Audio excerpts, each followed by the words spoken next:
Welcome to my YouTube channel. आज मैं आपको क्लास 11 के लिए उर्दू ग्रामर पढ़ाऊंगी और वही उर्दू ग्रामर पढ़ाऊंगी जो कि एनसीईआरटी और सीबीएसई की तरफ से आपके कोर्स और सिलेबस में शामिल है। तो इस वीडियो में हम ख़त लिखना सीखेंगे और एग्ज़ाम्पल के लिए अक्सर एग्ज़ाम में पूछे जाने वाले जितने भी ख़त हैं वो सभी मैंने प्लेलिस्ट में डाले हुए हैं। यहाँ पर भी मैं आपको एक ख़त पढ़कर सुनाऊँगी कि किस तरीके से लिखना है। अब जैसा कि आप सभी जानते हो, ख़त दो तरीके के होते हैं, पहला निजी और दूसरा कारोबारी। निजी ख़त हम अपने दोस्तों और रिश्तेदारों को लिखते हैं और कारोबारी ख़त हम अपने कारोबार से संबंधित, कारोबार से मुताल्लिक़ और किसी चीज़ की शिकायत करने से मुताल्लिक़ लिखते हैं। तो यहाँ पर कहा गया है कि बाप की तरफ से बेटे को नसीहत आमेज़ ख़त लिखना है, यानी कि बाप की तरफ से बेटे को नसीहत करते हुए ख़त लिखना है।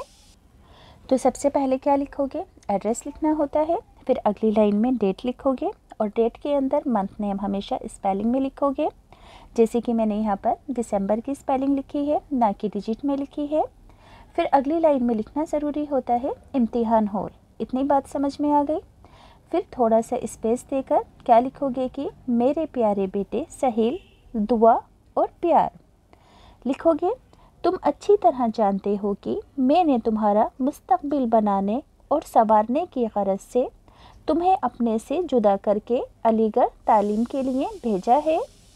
बच्चों, एक बात और ध्यान रखना कि ये क्लास 11 के लिए है, तो इसके अंदर आपको हर बात तफसीलात और रीज़न के साथ लिखनी पड़ेगी, थोड़ा बड़ा कर लिखना पड़ेगा। तो आगे लिखोगे, चूँकि तुम अभी नो उम्र और ना तजुर्बेकार हो, इसलिए तुम्हें हर कदम फूंक फूंक कर उठाना चाहिए।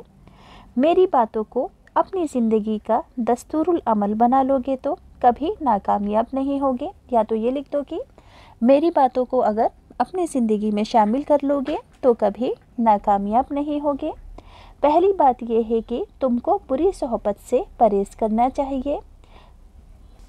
आगे लिखोगे, जिन लड़कों के मुतालिक तुम्हें ये मालूम हो जाए कि वो आवारा, बदचलन या बद अखलाक हैं या ज़्यादा पिक्चरें देखते हैं और बेहुदा किस्से कहानियाँ पढ़ने में अपना वक्त बर्बाद करते हैं, उनसे हरगिज़ मेल ना रखो। फुर्सत के वक्त में तो जब कभी तुम्हें फ़ुर्सत मिले तो तवारीख़ यानी कि तारीख़, सवाने हयात और अखलाकी नज़रे दीन की किताबें पढ़ो। इससे तुम्हारी मालूमात में इजाफ़ा होगा और तुम्हारे मुताल्ला यानी कि नॉलेज के अंदर वुसअत यानी कि फैलाव पैदा होगा और अच्छे अखलाक और आदत पर भी उम्दा असर होगा। फिर अगले पैराग्राफ में लिखना कि इसके अलावा अपनी सेहत का ख़ासा ख्याल रखो। क्रिकेट, फुटबॉल और हॉकी जैसे वर्जिशी खेलों से किसी एक खेल के अंदर हिस्सा लो, इसमें कमाल हासिल करो ताकि तुम्हारी तंदुरुस्ती भी कायम रहे और तुम तरक्की भी कर सको। मुझे तुम्हारी सादतमंदी और नेक दिली से उम्मीद है कि तुम इन नसीहतों पर अमल करोगे। खुदा तुम्हारा हामी और नासिर है। आगे लिखना कि तुम्हारी अम्मी तुम्हारी कामयाबी और सलामती के लिए दुआएं करती रहती हैं। फ़क्त दुआ गो में अपना लास्ट में नाम नहीं लिखेंगे, अलिफ बेते से लिख देंगे।